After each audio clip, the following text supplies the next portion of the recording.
Grand Risings, Amanda Ambles, back in the cemetery. How are you doing? Long time no see, folks.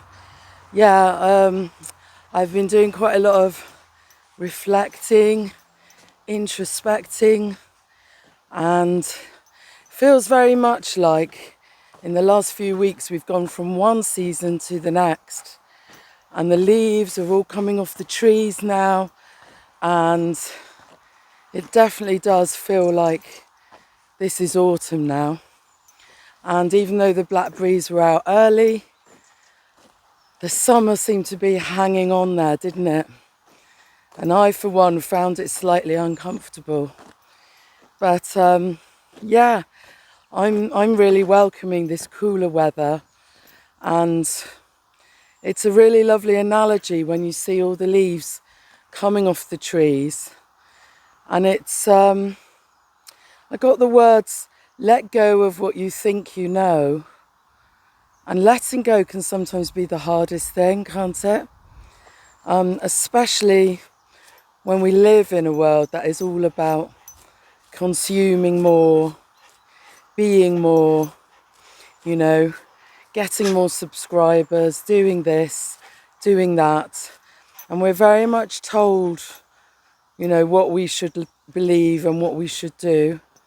And what was really interesting when I came to this cemetery about 15 years ago, I was told I don't need to prove myself anymore. I don't need to keep on doing all these courses, that I'm enough as I am.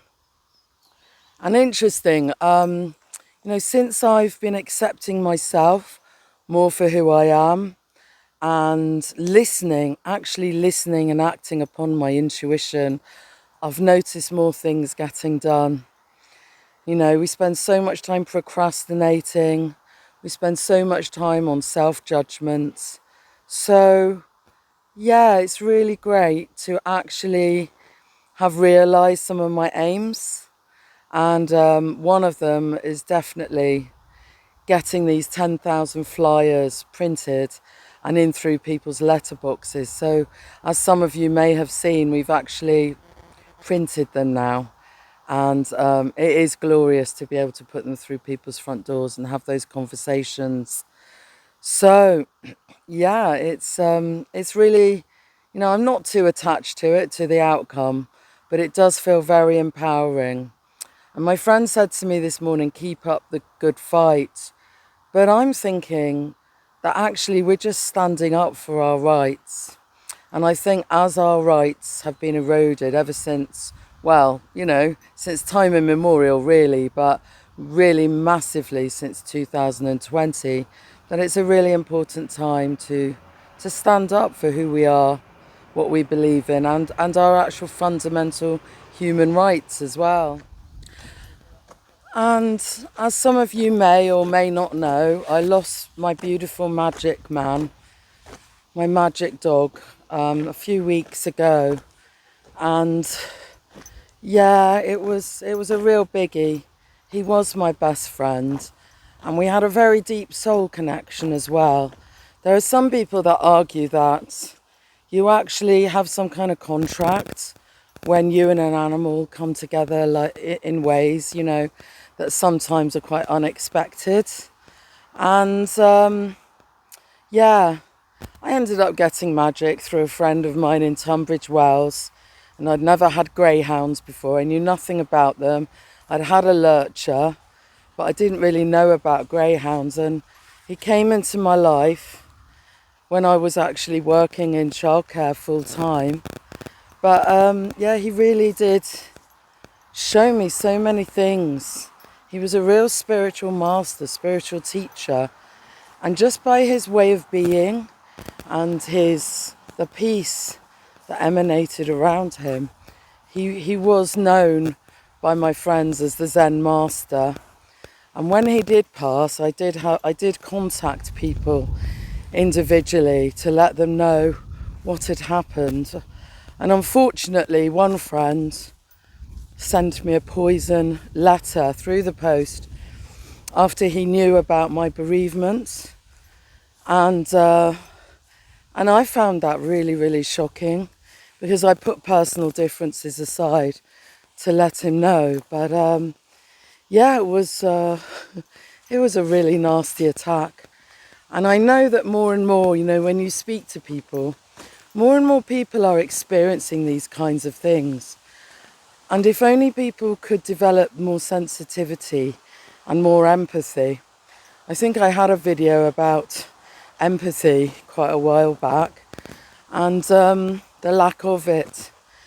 But yeah, and then on top of that I got trolled on this channel, and it did make me sit back a little bit and think about the messages on here, and you know, and also a bit of introspection to myself, because you know, I guess we're changing all the time, we're developing, and sometimes people try to pull us down, pull us back, but I talked about us rising like phoenixes. So, you know, in personal matters, it's also really important to stand for your rights, your personal human rights. And when people try and drag you down and pull you down, or just by their way of being critical or toxic, I've also experienced this recently with the Restore Bridie's Mound campaign, which is part of the Protect Sacred Avalon. There's been some difficulties there with someone who's making false claims, with somebody who is trying to bring others in and turn against us who are doing some good work. So, you know, it's where you get people, you get politics, and often toxic situations can occur. And especially when you're standing in the light, you're standing as a warrior, and you're actually exposing things for what they are, then you do become a target. It's part and parcel of it. I've kind of like got over that thing of being a victim, because I realise that's just part of the walk, the path that I walk. And it was interesting recently because I was asked to do a talk down in the New Forest, and so I've written a talk, a slideshow. And initially I thought, oh, it will be about the highs and lows of being a grassroots activist. And I realised how much of this journey I've been on is emotional. And it's about navigating it on an emotional level, not necessarily a political level. That kind of comes, or a legal or legal sort of stances. It's really about how we navigate along the way emotionally, because you are dealing with a lot of people's trauma coming to the table.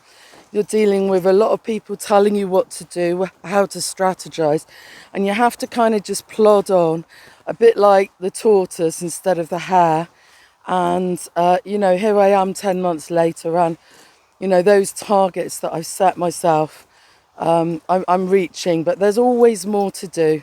There is always more to do, the life of a campaigner. And then I realised what I need to call the talk is Toolkit for a Grassroots Campaign.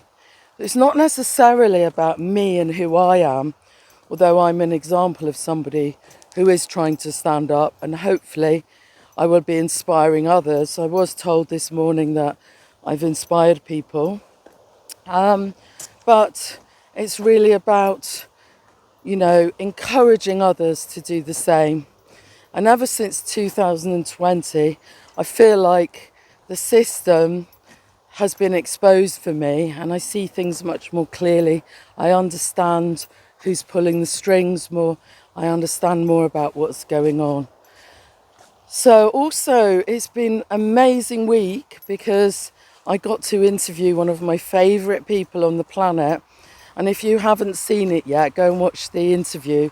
I got to interview the wonderful, amazing, beautiful Maria Wheatley. So I've been absolutely in awe of her ever since I saw her talking about yin Gaia energies. I'm someone who has always been interested in earth energies.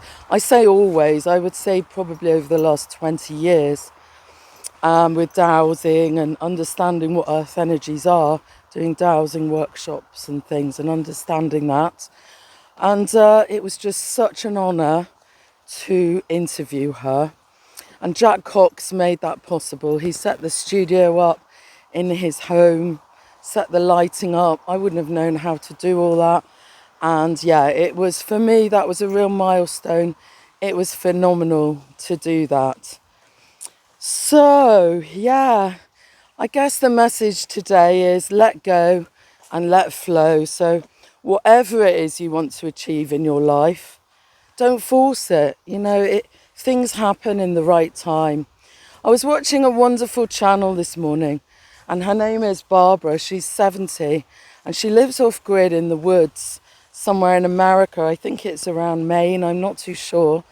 But she is so real, she's so authentic, and she was talking about how she's just reached 1 million views on her channel because she is so real. Because, you know, I talked about this before, about the thing about fakery and authenticity.